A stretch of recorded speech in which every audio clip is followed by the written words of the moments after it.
They say trust your gut. Mine had been screaming for months. I just didn't want to believe it, not about her, not about him.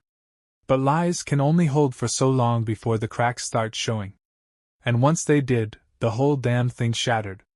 I've been with my wife, Dana, for 8 years, married for 5. On paper, we looked like one of those couples people envy.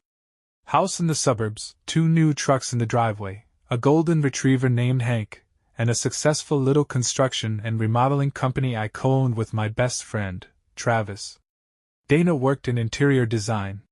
She had the look, tall, done-up hair, always dressed like she was walking into a magazine shoot, with that smile that could melt the bark off a tree.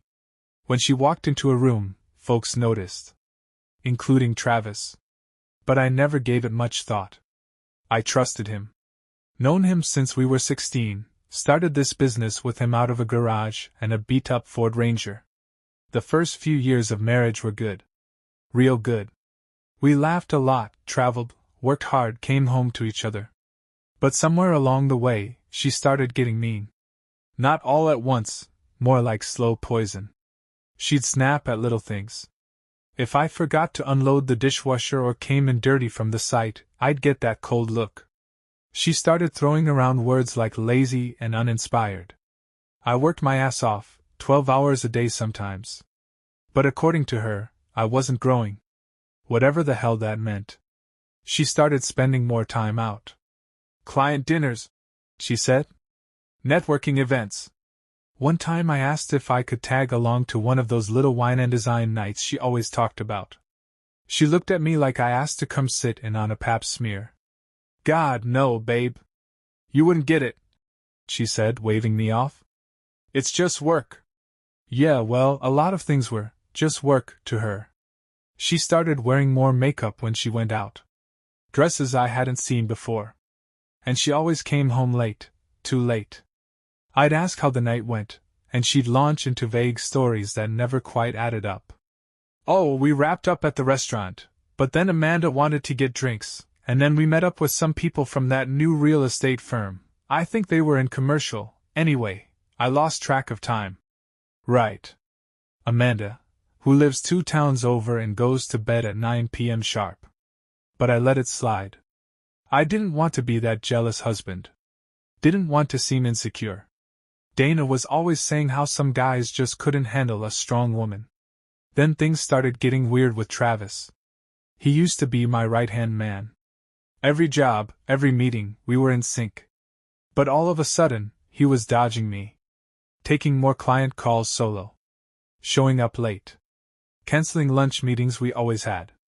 Then one Friday night, Dana mentioned she was heading to a designer meetup at some wine bar downtown.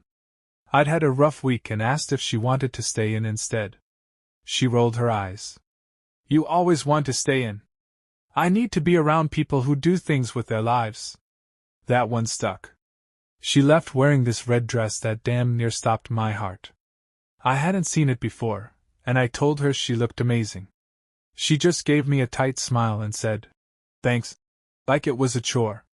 Something didn't sit right. And later that night, Travis texted me around 9:30 saying he had to push our Monday meeting. No reason, no explanation. Normally he'd at least say why, family stuff, sick kid, whatever. But this was just off. I went to bed with this knot in my stomach. Hank curled up at my feet, like he knew something was up too. Next morning, Dana came home around 11. Said she crashed at Amanda's because she had too much wine. Wouldn't meet my eyes when she said it. Her dress was stuffed into her purse. She was wearing a hoodie, one I recognized. It was mine. Only it smelled like someone else's cologne. I didn't say anything. Just nodded. I poured her coffee, asked if she wanted eggs. She waved me off. That whole weekend, I felt like I was standing in a fog. My thoughts kept circling the drain. Was I being paranoid? Was I imagining things? Was I about to blow up my marriage over suspicion and the smell of cologne? Monday came. Travis never showed. Claimed he was sick. But I'd seen his truck parked outside a gym near downtown at 10 a.m. on my way to a site. That night, I asked Dana how Amanda was. She blinked for a second, then said, "Oh, fine. Same old." I followed up. "She get that new gig she was interviewing for?" Dana just nodded too fast. "Yep. She's excited about it. Thing is, Amanda had moved to California 2 months earlier. That was the first time I knew, deep down, she was lying. But I wasn't ready to confront her yet. I needed more. And I was gonna get it. I started watching her without letting on. Quiet, patient. Like hunting deer, except this one wore heels and lied with a smile. After she slipped up with the Amanda lie, something flipped in my head. I stopped giving her the benefit of the doubt. I stopped brushing off the gut feeling. I started paying attention. Every move she made, I logged it. What time she left, where she said she was going, what she wore, when she came back, what story she told. I kept my tone light, acted like I was too tired to care. But I was putting the pieces together. She kept up the late nights. Sometimes 3 or 4 times a week. Always with a new excuse. A client meeting ran long, a spontaneous wine night, an out-of-town investor looking at new properties. One night she even claimed her coworker got a flat tire and needed her to wait with her till a tow truck came. I asked what road they were on. She blinked, like she hadn't expected me to ask. She said, just off that, you know, by the Shell station." "We don't have a Shell station in our town. Not one." Meanwhile, Travis was still acting squirrely. Less eye contact, more, "Hey man, I'll catch up with you later." He skipped out on 2 jobs we were supposed to quote together, said he had family stuff, both times. Said it with that voice people use when they're lying but hoping you won't press. So I started doing what I never thought I'd do. I checked her phone while she was in the shower. Locked, of course. But she used the same passcode for damn near everything. Took me 2 tries. And there it was. Nothing obvious, no texts, no flirty photos. She was smarter than that. But I did find a bunch of deleted messages. And a ride-share app that showed she'd been dropped off 3 blocks from a hotel downtown 3 nights ago. Said she got picked up 4 hours later. Said nothing about it to me. Then came the emails. I figured maybe she wasn't dumb enough to text. But she'd left her laptop open one night, while she was in the kitchen making her detox smoothie.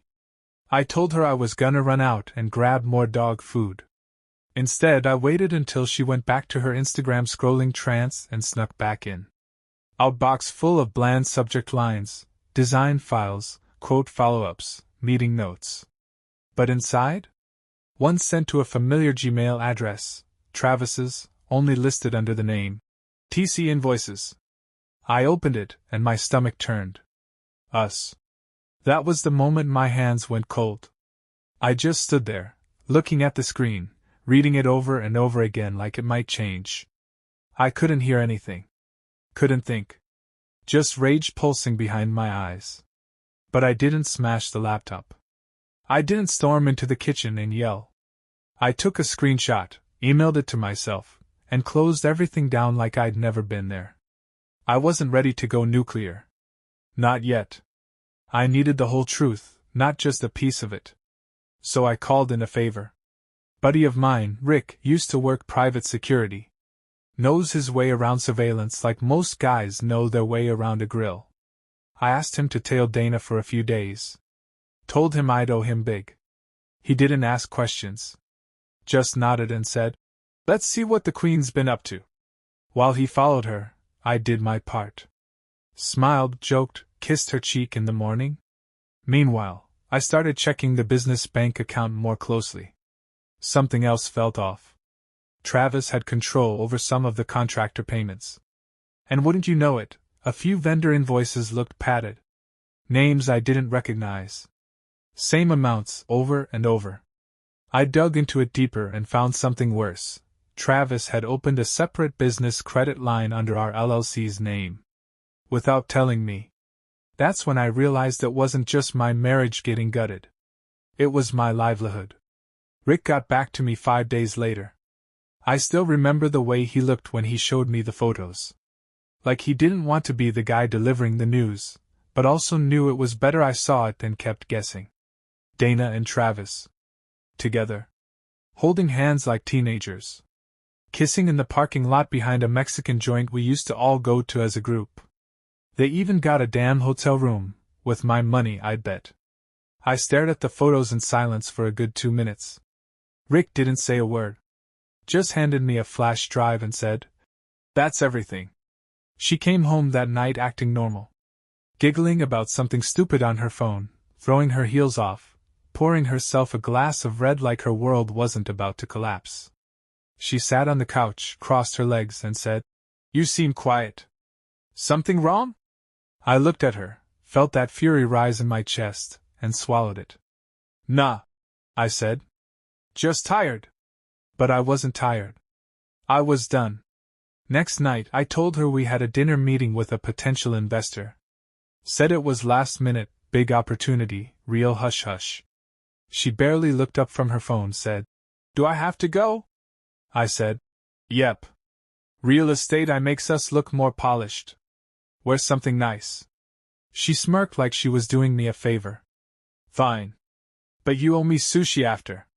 She didn't know I'd already booked a private room at a steakhouse across town. And I'd made sure Travis was going to be there too. Told him some fabricated investor wanted to meet us both to talk about expansion. He was hesitant, but money talks, and he couldn't help himself. He agreed. They both walked into that room thinking they were about to play me again. Dana had on that same red dress, the one from the hotel drop-off. Travis gave me this awkward, forced smile like he hadn't been banging my wife behind my back. I let him sit down. Let the small talk roll for a minute. Ordered drinks. Acted like everything was just peachy. Then I pulled out a manila envelope. Slid it across the table. Either of them moved. "What's that?" Dana asked, blinking. I leaned back. "Proof." She laughed. Actually laughed. "What the hell are you talking about?" "Go ahead. Open it." She did. Inside was a printed copy of the email. Photos from Rick. Hotel receipts. A copy of the business credit line Travis opened. Everything. Travis went pale. Dana looked like she was still trying to process what she was looking at. I didn't yell. I didn't throw anything. I just sat there and said, "How long's this been going on?" Dana closed the folder real slow. "This is insane." I raised an eyebrow. "Is it?" She stood up. "You followed me? You spied on me? That's sick, Chuck. That's controlling and abusive." "Save it," I said. "You think I didn't recognize my own hoodie? The one you wore home from his place? Or that I didn't notice you said you were with Amanda when she's been in California for 2 months? You really think I'm that stupid?" Travis finally spoke up, barely a whisper. "Chuck, man, listen." "No." I cut him off. "You had a choice. You could have been a man. You could have said something. Instead, you're sitting here pretending this is some mistake. You're not my friend. You're just a goddamn leech." Dana started getting loud, drawing eyes from a few nearby tables. Said I was dramatic. Said it was just a mistake. That things had been hard between us for a while. That it just happened. That she was confused. Confused? My wife? Sleeping with my best friend? Over and over again for months and calling me controlling? I let her finish her little monologue and then I stood up. Tossed a flash drive on the table. "That's all the proof my lawyer needs. Divorce is already in motion. Papers will be served this week." She went quiet. Stone quiet. I turned to Travis. "And you? You'll be hearing from my attorney too. I already talked to the bank. That business credit line you opened under our LLC without consent? Fraud. And thanks to the clause in our partnership agreement, I'm buying you out. You've got 7 days to sign, or I drag your sorry ass into court, and you lose everything. I've got paper trails and witnesses. Hell, I've even got your emails, jackass." Travis tried to argue, but his voice cracked. I didn't stick around to hear it. I left that restaurant with my hands shaking and my heart pounding, but damn it if I didn't feel free for the first time in a year. The days that followed weren't easy. Dana tried the crocodile tears. Called me crying one night saying she didn't know what she was thinking, that we could still fix things. That everyone makes mistakes. I told her to call Travis. She got nasty after that. Called me bitter, vindictive. Said I was blowing everything out of proportion. Said I was ruining her life. I didn't even respond. Just forwarded every message to my lawyer. Travis tried to apologize once. Showed up at the job site like a kicked puppy. Told me it didn't mean anything, that he was just in a bad place, and she made him feel wanted. I didn't say a word. Just handed him the buyout paperwork and told him to get off my property. I signed the final divorce papers a month later. I kept the house, the dog, and the business. Dana walked away with her clothes and her pride in tatters. Travis? Last I heard, he was working part-time doing subcontractor work and living in a rental. Funny how things work out. All I know is I got my life back. And this time, I'm not giving it to anybody who doesn't.